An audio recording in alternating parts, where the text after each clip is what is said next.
হয় নমস্কাৰ। প্ৰথমে মই এটা কথা কৈ লওঁ, মই কোনো প্ৰাৰ্থী বা ব্যক্তিৰ বিৰুদ্ধে নহয়। প্ৰথম কথা হ'ল অসমীয়া আৰু খিলঞ্জীয়া শব্দ দুটাৰ মাজত পাৰ্থক্য আছে। ৰাষ্ট্ৰসংঘৰ চনত মতে 1826 চনৰ আগত অসম মুলুকত ভৌগোলিকভাৱে যিসকল লোক বাস কৰি আছিল সেইসকল লোক খিলঞ্জীয়া।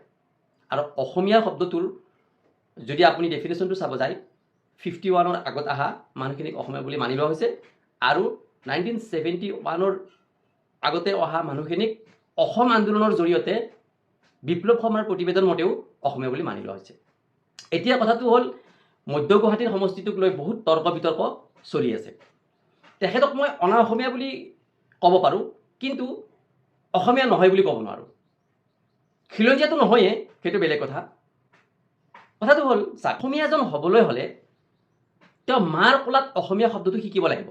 আৰু অসমীয়া শব্দটো কোৱাত তেওঁৰ যিটো শৈলী, তেওঁৰ যিটো টান, তেওঁৰ যিটো ভাষাৰ যিটো লালিত্য, সেই কথাখিনি সুৰটো প্ৰকাশ পাব লাগিব। তেওঁ অসমীয়া, স্বাভিমানী এইবিলাক যি শব্দ ব্যৱহাৰ কৰি আছে, সেই শব্দবিলাকৰ পৰা এটা কথা স্পষ্ট হ'ল যে তেওঁ অসমীয়া নহয়, অনা অসমীয়া। এই কথাখিনিক লৈ এতিয়া বহুত তৰ্ক বিতৰ্ক চলি আছে যে তেওঁ কিয় টিকট নাপায় বা তেওঁ কিয় টিকট দিয়া হ'ল বা কিয় দিব নোৱাৰি, এই কথাটোৰ ওপৰত বহুতে লাগি আছে। এতিয়া কথা হ'ল মই একদম সহজভাৱে চাওঁ, যদি আপুনি অসমৰ জাতীয়তাৰ হকে লাগে তেনেহ'লে তেওঁক টিকট দিব মোৰ মতে নালাগে।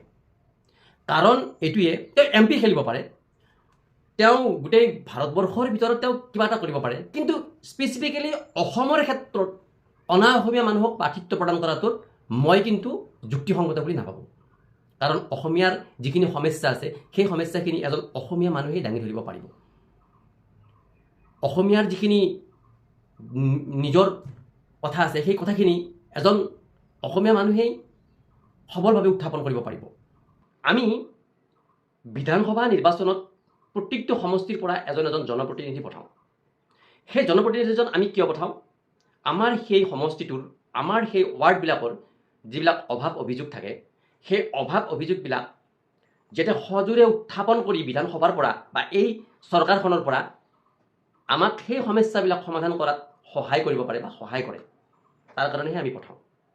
এতিয়া এই সমস্যাবিলাক ক'ত?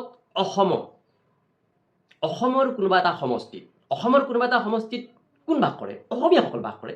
তো অসমীয়াসকলৰ অভাৱ অভিযোগখিনি এজন শুদ্ধ অসমীয়াই যদি তাত উত্থাপন কৰিব নোৱাৰে, তেনেহ'লে অনা অসমীয়া পাৰিব নেকি? আপোনালোকে কথাখিনি বিবেচনা কৰি চাওক।